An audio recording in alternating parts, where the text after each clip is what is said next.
Assalamualaikum warahmatullahi wabarakatuh. Jumpa lagi kita petani maju Indonesia. Saya doakan pada hari ini kita semua berada dalam keadaan sehat, tak kurang suatu apapun. Bahkan semua pekerjaan yang kita lakukan semuanya berjalan lancar dan sukses, karena kita semua mempunyai semangat dan motivasi yang tinggi untuk selalu melakukan hal yang terbaik. Dalam kesempatan pertemuan kali ini kita akan membahas masalah hama yang menyerang biji jagung di penyimpanan atau hama gudang yang lebih kenal dengan Sitophilus zeamycin. Biji jagung atau kernel sebagai hasil panen atau pipilan jagung biasanya harus disimpan terlebih dahulu sebelum dilakukan penjualan. Penyimpanan juga bisa dilakukan lebih lama untuk menunggu harga yang bagus sehingga hasilnya lebih menguntungkan. Biji jagung di penyimpanan tak luput dari gangguan hama dan penyakit yang bisa merusak biji jagung, termasuk kualitasnya bisa hancur apabila penanganannya salah. Salah satu hama yang menyerang biji jagung di penyimpanan atau pasca panen adalah Sitophilus zeamycin.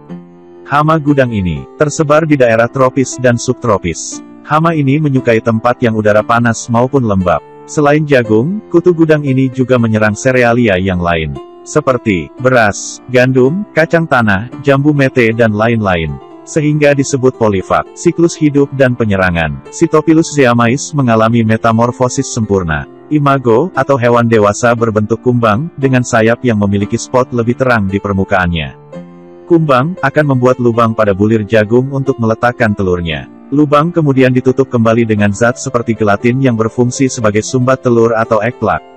Setelah 6 hari telur akan menetas menjadi larva. Fase larva memiliki 4 instar. Lama hidup larva adalah sekitar 20 hari. Larva inilah yang menggerek biji jagung hingga menghasilkan tepung. Semasa hidupnya larva akan terus menggerek biji jagung hingga menjadi pupa.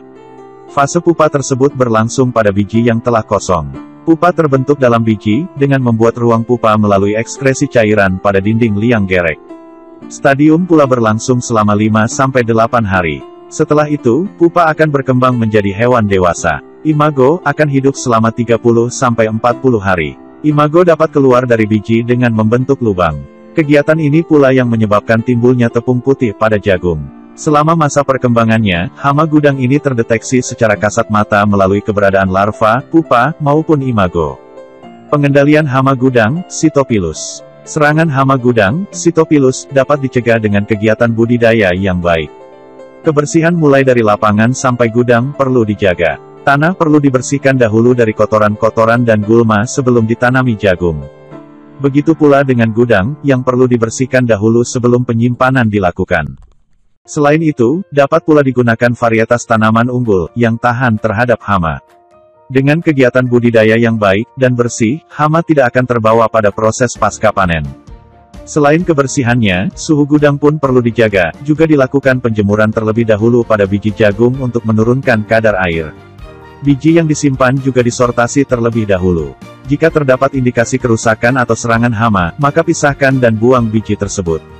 Sementara itu, pengendalian hama dapat dilakukan dengan bahan nabati, menggunakan pengendali hayati.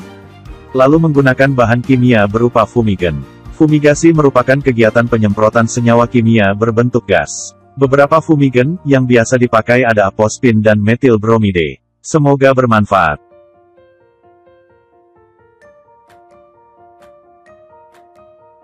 Demikianlah penjelasan dari kami, semoga bisa menambah wawasan dan kapabilitas kita, dan mohon maaf apabila ada kesalahan.